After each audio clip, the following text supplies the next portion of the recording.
Aurélio Ambrósio, conhecido como Ambrósio, foi uma figura de enorme influência na história da Igreja e da humanidade no século IV. Nascido por volta do ano 340, em uma família romana cristã de Augusta dos Tréveros, na Gália Bélgica, ele desde cedo foi envolvido nas responsabilidades e honras da administração romana. Seu pai, também chamado Aurélio Ambrósio, era o prefeito pretoriano da Gália, e sua mãe é lembrada como uma mulher de grande inteligência e piedade. Ambrósio, portanto, cresceu em um ambiente onde a fé e o dever público caminhavam lado a lado. A lenda conta que, quando ainda era um bebê, um enxame de abelhas pousou em seu rosto enquanto dormia, deixando uma gota de mel. Este evento foi interpretado por seu pai como um sinal profético de sua futura eloquência e habilidade como orador, uma língua de mel, que mais tarde seria confirmada em suas homilias e escritos que tocariam profundamente os corações dos fiéis. Não é por acaso que, na arte cristã, Ambrósio é frequentemente representado junto a abelhas e colmeias. Após a morte prematura de seu pai, Ambrósio seguiu os passos paternos na carreira pública, sendo educado em Roma, onde estudou literatura, direito e retórica. Sua competência e dedicação o levaram a ser nomeado, por volta de 372, como prefeito consular da Ligúria e Emília, com sede em Mediolano, a moderna Milão. Foi neste papel que ele ganhou a admiração e o respeito da população, administrando com sabedoria e justiça. No entanto, o destino de Ambrósio estava ligado não apenas à administração secular, mas a um chamado mais elevado. Em 374, a diocese de Mediolano estava dividida entre católicos e arianos, uma controvérsia teológica que ameaçava a paz da comunidade cristã local. Quando o bispo Auxêncio, um ariano, faleceu, a escolha de seu sucessor se tornou um assunto urgente e contencioso. Ambrósio, então governador, foi à igreja onde a eleição do novo bispo seria realizada para evitar tumultos. Em meio à tensão, alguém na multidão gritou: "Ambrósio, bispo!" E o clamor foi rapidamente ecoado por todos os presentes. Embora fosse conhecido por sua fé católica, Ambrósio era respeitado, até pelos arianos, devido à sua abordagem caridosa e equilibrada das questões teológicas. Contudo, ele não se considerava preparado para a função de bispo. Não era nem mesmo batizado na época, e não tinha formação teológica. Tentou recusar a nomeação e até se escondeu na casa de um amigo, mas foi encontrado, e em apenas uma semana, foi batizado, ordenado e consagrado bispo de Mediolano. Como bispo, Ambrósio se destacou por sua firmeza na defesa da fé católica, especialmente contra o arianismo, uma heresia que negava a divindade plena de Cristo. Além disso, ele é tradicionalmente creditado com a promoção do canto antifonal, onde um lado do coro responde ao outro, enriquecendo a liturgia da Igreja. Também se acredita que tenha composto o hino natalino, Veni Redemptor Gentium, que ainda ressoa na liturgia até os dias de hoje. A influência de Ambrósio se estendeu a figuras proeminentes da época, incluindo Santo Agostinho, a quem ele ajudou a converter ao cristianismo, e que mais tarde se tornaria um dos maiores teólogos da Igreja. Ambrósio não apenas moldou a doutrina e a prática da Igreja em seu tempo, mas também deixou um legado espiritual que continuaria a inspirar gerações. Como bispo, Ambrósio imediatamente adotou um estilo de vida ascético, dedicando seus recursos aos pobres e doando todas as suas propriedades, exceto uma pequena parte que reservou para sua irmã Marcelina, que posteriormente se tornaria freira. Ele confiou os cuidados de sua família ao seu irmão Sátiro e mergulhou na vida espiritual e no serviço à Igreja. Foi nessa fase de sua vida que Ambrósio escreveu a obra A Bondade da Morte, um reflexo de sua profunda meditação sobre a mortalidade e o destino eterno da alma. Ambrósio se aprofundou nos estudos teológicos sob a orientação de Simpliciano, um presbítero de Roma, e utilizou seu raro conhecimento do grego para estudar as Escrituras e os escritos de importantes teólogos gregos como Filon, Orígenes, Atanásio e Basílio de Cesareia, com quem manteve correspondência. Esse conhecimento erudito serviu como base para suas pregações, especialmente suas exegeses do Antigo Testamento. Suas habilidades retóricas eram tão impressionantes que chegaram a cativar Agostinho de Hipona, que na época ainda era um pagão cético em relação aos pregadores cristãos.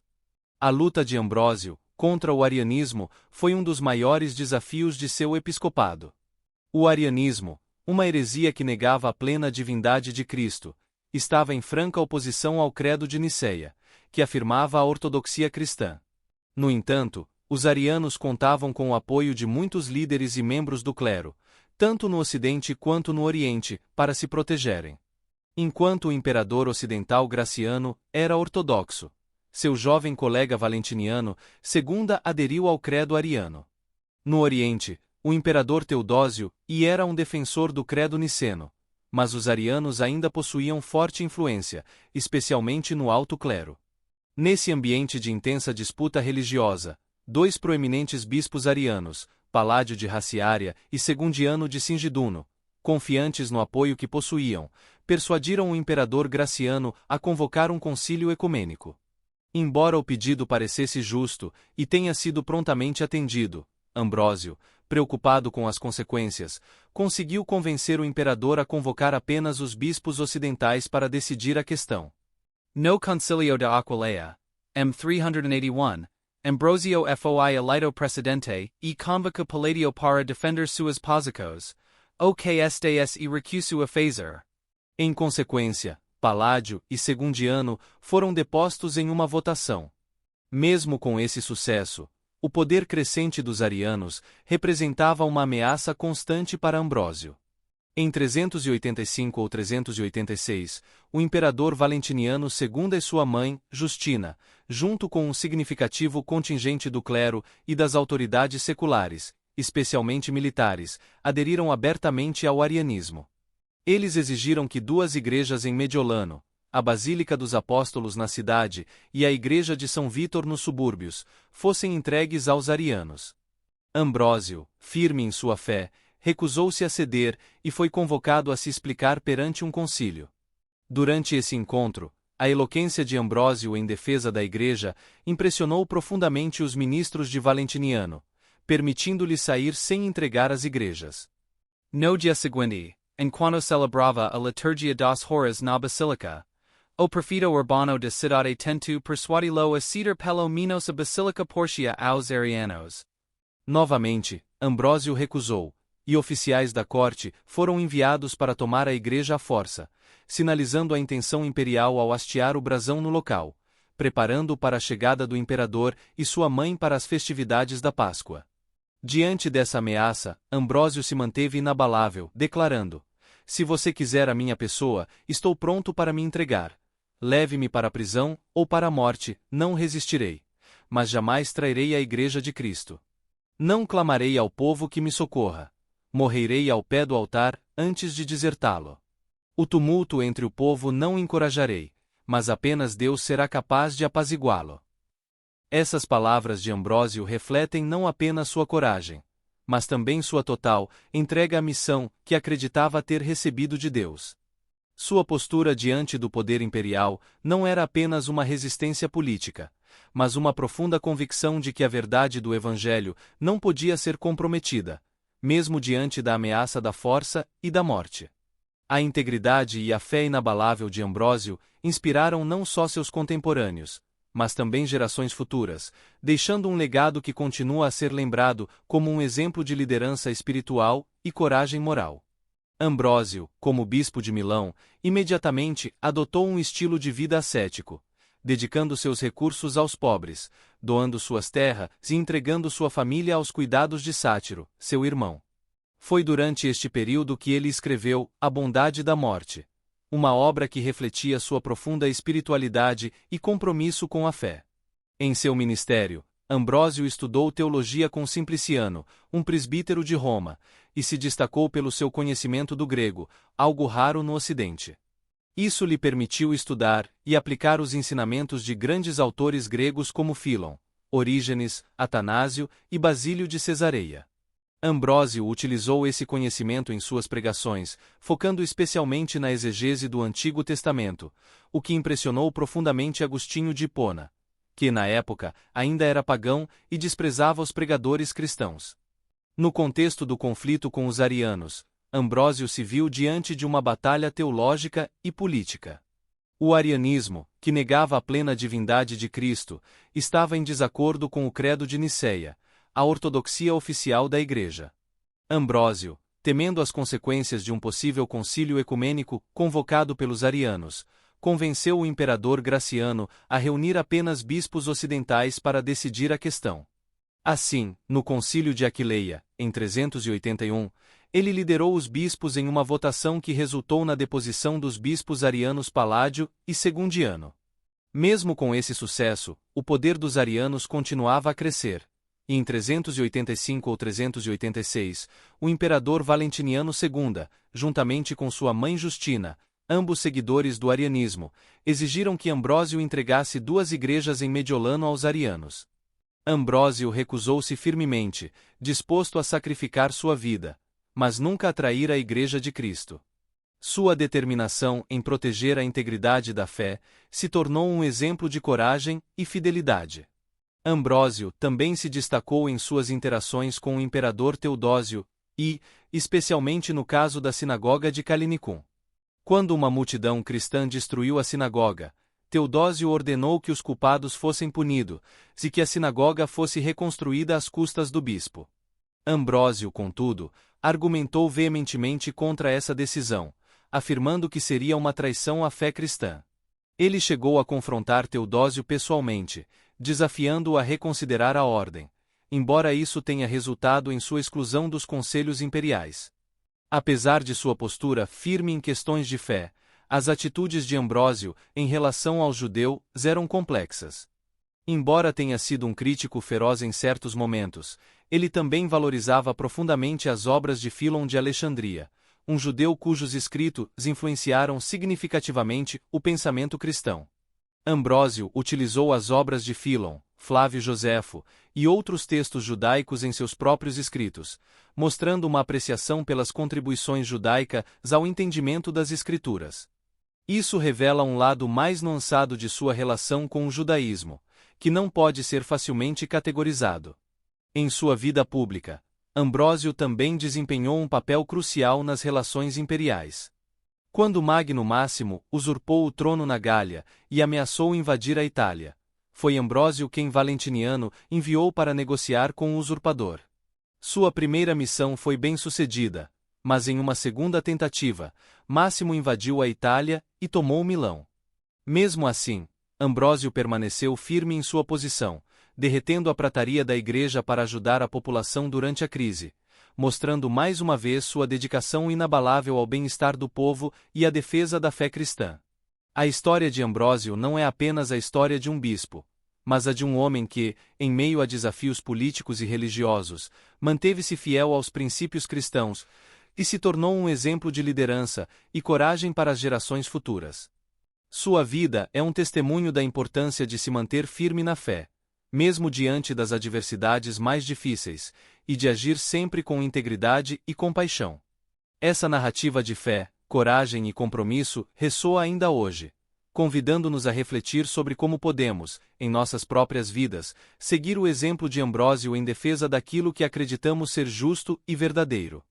Santo Ambrósio, um dos maiores bispos e teólogos da Igreja, se destacou não apenas por sua profunda espiritualidade, mas também por sua firmeza em defender a fé cristã diante das ameaças externas e internas.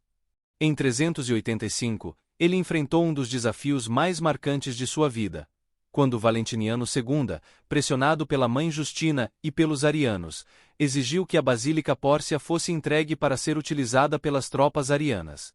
Ambrósio, apoiado pela população de Milão, recusou-se a ceder.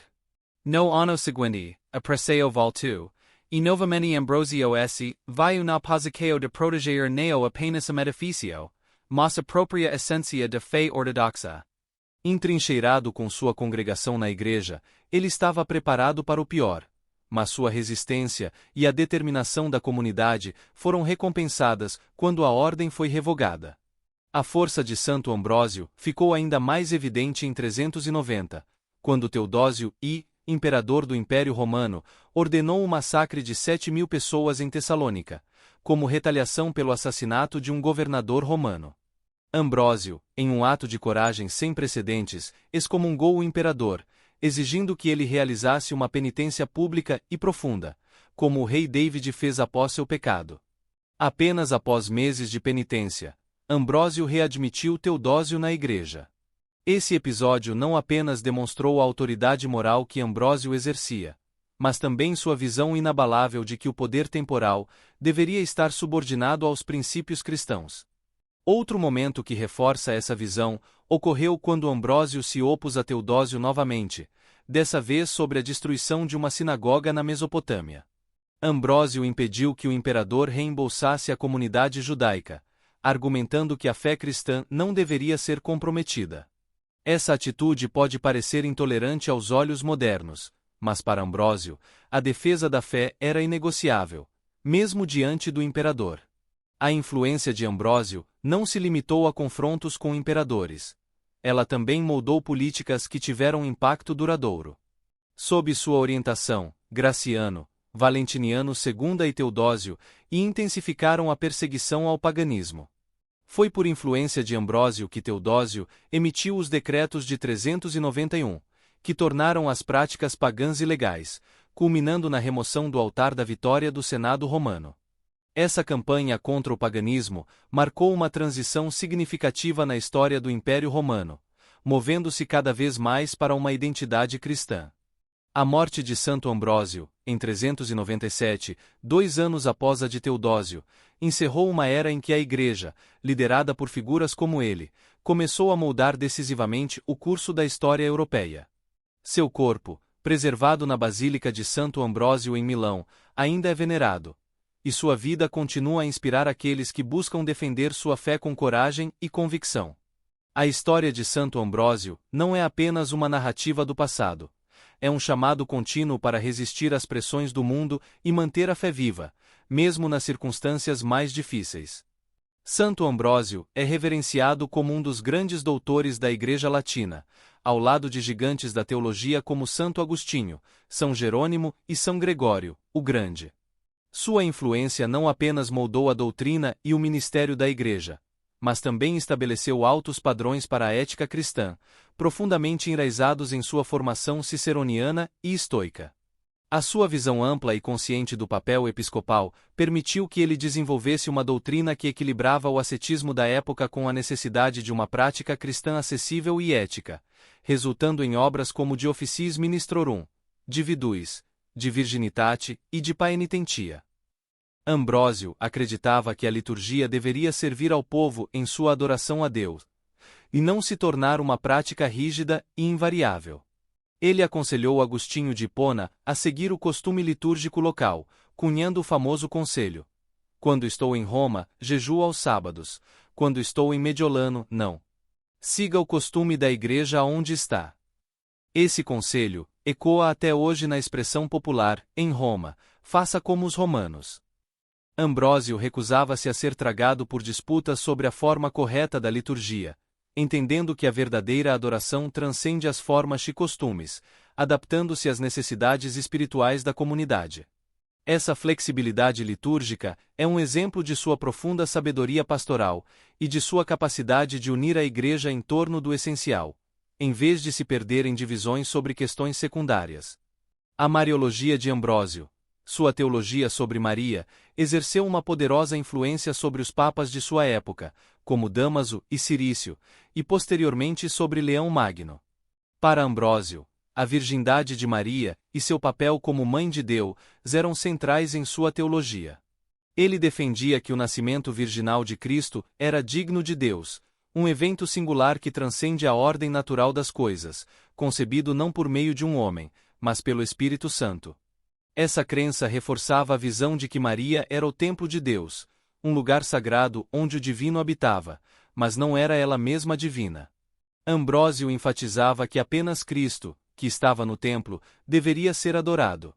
Ambrósio também via a virgindade como uma virtude superior ao matrimônio, posicionando Maria como o modelo perfeito de virgindade.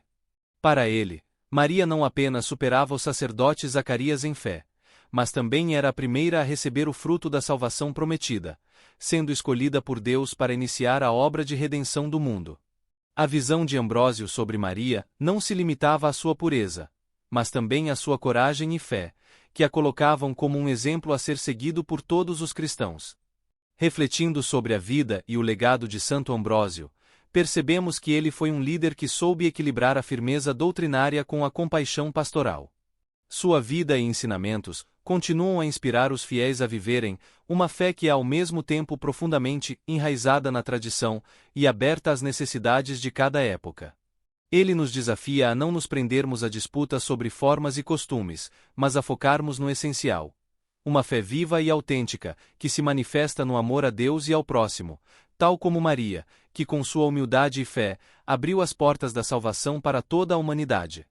Santo Ambrósio, um dos pilares da teologia cristã, oferece uma visão única que reflete uma profunda integração entre a herança oriental e a perspectiva ocidental.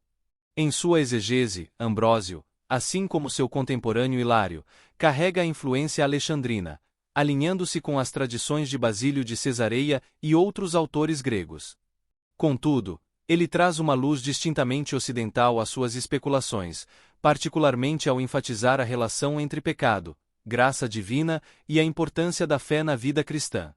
Seus escritos abrangem uma ampla gama de temas teológicos e éticos. Em De Fide ad Gratianum Augustum, Ambrósio explora a fé cristã em um diálogo com o imperador Graciano.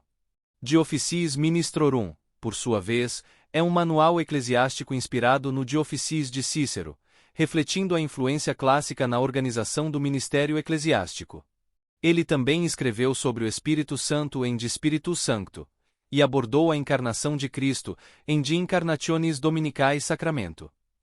Em De Mysteriis, ele aprofunda os mistérios da fé, enquanto o Expositio Evangelii Secundum Lucam oferece um comentário detalhado sobre o Evangelho segundo Lucas. Além das obras teológicas, Ambrósio também produziu escritos éticos e homiléticos que moldaram a espiritualidade cristã. Seus tratados de Bono Mortis, sobre a boa morte, de Fuga Saeculi, sobre a fuga do mundo, e de Virginibus, sobre as virgens, refletem seu foco na virtude e na vida cristã ideal. Em seus comentários sobre o Antigo Testamento, como Hexamerão e de Jacob e Vita Beata, ele explora a vida dos patriarcas e suas lições espirituais. Seu legado também inclui orações funerais para figuras como Teodósio e Valentiniano, além de uma coleção de hinos que marcam um ponto de inovação na música litúrgica. Tradicionalmente, Ambrósio é creditado com a composição do canto ambrosiano, um tipo de canto antifonal que introduziu rimas nos hinos. Entre os hinos que sobreviveram esteo Deus Creator Omnium, Aetern rerum conditor, e Veni Redemptor Gentium. Também é atribuído a ele o famoso Te Deum, uma composição que, segundo a tradição, foi criada para o batismo de Santo Agostinho, seu ilustre convertido. A influência de Ambrósio é evidente na forma como ele harmonizou suas profundas raízes teológicas com a prática pastoral, criando uma síntese que continua a ressoar através dos séculos. Sua abordagem ao pecado e à graça, sua adaptação da liturgia e sua contribuição para a música litúrgica demonstram uma visão integral da vida cristã que transcende a mera teoria, tocando a vida espiritual de sua comunidade e além. Ele nos oferece um modelo de como integrar a fé em todas as áreas da vida, mostrando que a busca por Deus é um esforço que deve envolver tanto o intelecto quanto o coração, a tradição e a inovação. Santo Ambrósio, bispo de Milão durante a conversão de Santo Agostinho, ocupa um lugar de destaque nas confissões deste último, revelando a profunda influência que exerceu sobre sua vida e pensamento. Em uma passagem memorável das Confissões, Agostinho reflete sobre a figura de Ambrósio, destacando o contraste entre a percepção pública da felicidade de Ambrósio e o que ele próprio via como um fardo no celibato do bispo. O próprio Ambrósio eu estimo como tendo sido um homem feliz como o mundo considera a felicidade, pois grandes pessoas o honravam. Apenas seu celibato parecia, para mim, como um fardo doloroso. Este comentário oferece um vislumbre da complexa relação entre virtude, sacrifício e a busca pela felicidade. Outra passagem das Confissões apresenta uma anedota notável sobre Ambrósio e sua prática de leitura. Agostinho descreve como Ambrósio lia em silêncio, com seus olhos percorrendo as páginas, enquanto seu coração buscava o significado, sem vocalizar o texto. Este hábito, pouco comum na antiguidade, revela uma abordagem introspectiva e contemplativa da leitura, contrastando com a tradição oratória e performática da época. Embora a prática de leitura silenciosa fosse menos comum na antiguidade, evidências sugerem que ela não era completamente rara, marcando uma diferença significativa na forma como os textos eram assimilados e meditativos. A relevância dos escritos de Ambrósio se estende bem além de seu tempo. Seus trabalhos continuam a ser citados e respeitados na Igreja Católica. Pio XII, em sua encíclica Sacra Virginitas, de 1954, se baseia amplamente nos escritos de Ambrósio sobre a virgindade. Durante o Concílio Vaticano II, Ambrósio é citado reiteradamente, com referências a ele presentes na Constituição Dogmática Lumen Gentium, assim como em outros documentos importantes como Gaudium Spes, Dei Verbum, Ad Gentes, Perfectas Caritatis e Optatum Totius. O Papa Paulo VI também recorre às suas obras na Constituição Apostólica Poeni Temini e na Exortação Apostólica, o Culto à Virgem Maria de 1973. Bento XVI, ao comentar sobre Ambrósio, destaca sua contribuição para a meditação das Escrituras no Ocidente e a introdução da prática da Lectio Divina. Ambrósio, segundo o Papa, trouxe para o ambiente latino uma prática profunda de escuta da Palavra de Deus, moldando a pregação e os escritos que brotam da meditação das Escrituras. A catequese ambrosiana, como descrito por Bento XVI, é caracterizada pela assimilação íntima da Escritura, que orienta a pregação e a conversão dos corações, integrando o testemunho de vida ao ensino e a vivência da revelação divina. Assim, Ambrósio não apenas influenciou seu tempo, mas deixou um legado duradouro que continua a ressoar na prática e no ensino da Igreja Católica. Sua abordagem à leitura silenciosa e sua contribuição teológica permanecem como testemunhos de uma fé vivida com profundidade e reflexão, oferecendo um modelo para os fiéis em sua jornada espiritual. Em nosso mergulho na vida e legado de Santo Ambrósio, vemos um homem cuja influência transcendeu seu tempo e ainda molda o pensamento e prática da Igreja Católica até os dias de hoje. Ambrósio não era apenas um bispo de Milão, mas uma figura central na formação do cristianismo ocidental, cuja profunda espiritualidade e dedicação à fé criaram ondas de impacto que ressoam através dos séculos. Sua firmeza na defesa da ortodoxia e sua coragem ao confrontar imperadores poderosos, como Teodósio e Valentiniano II, são testemunhos de uma integridade inabalável. Ambrósio não hesitou em enfrentar as injustiças e em se opor às decisões imperiais que considerava contrárias à fé cristã. Sua excomunhão a Teodósio pelo massacre em Tessalônica e sua recusa em devolver a sinagoga destruída por cristãos demonstram um compromisso profundo com os princípios de justiça e a proteção da dignidade humana. No campo teológico, Ambrosio também foi pioneiro. Sua abordagem à Mariologia, enfatizando a virgindade de Maria e seu papel como Mãe de Deus, estabeleceu uma base sólida para a reflexão cristã sobre a vida e o papel da Virgem Maria. Sua contribuição ao pensamento sobre o celibato, a leitura das Escrituras e a prática litúrgica refletiu uma sensibilidade pastoral que ainda reverbera na Igreja de hoje. O conselho prático e a flexibilidade litúrgica que ele ofereceu, encapsulado na famosa máxima em Roma, faça como os romanos, é um exemplo de como a fé deve se adaptar às circunstâncias locais sem perder sua essência. Além disso, a inovação de Ambrósio na prática da leitura silenciosa, como registrado por Agostinho, é uma marca de sua profundidade espiritual. Em um tempo em que a leitura era amplamente oral, sua prática de ler em silêncio, buscando a meditação interna, é um reflexo da busca pessoal por uma conexão mais profunda com Deus. Esta prática não só influenciou a forma como os textos eram abordados na antiguidade, mas também prefigurou a importância da contemplação silenciosa na vida espiritual. Hoje, a relevância dos escritos e das práticas de Ambrósio continua a ser evidente. Sua influência é sentida em documentos e encíclicas da Igreja, em discussões sobre a virgindade e a catequese, e na prática litúrgica. Ele trouxe para o Ocidente a meditação das Escrituras e ajudou a moldar a prática da Lectio Divina, oferecendo um caminho para que os fiéis possam se conectar mais profundamente com a Palavra de Deus. O legado de Santo Ambrósio é um testemunho poderoso de como a fé, a coragem e a sabedoria podem influenciar não apenas a igreja de seu tempo, mas também as gerações futuras. Sua vida e suas obras continuam a inspirar, orientar e desafiar os cristãos a viverem de acordo com os princípios de justiça, integridade e devoção que ele tão eloquentemente defendeu. Ao refletirmos sobre sua vida, somos lembrados da importância de viver nossa fé com profundidade e compromisso, buscando sempre a verdade e a justiça em nossos próprios contextos e desafios.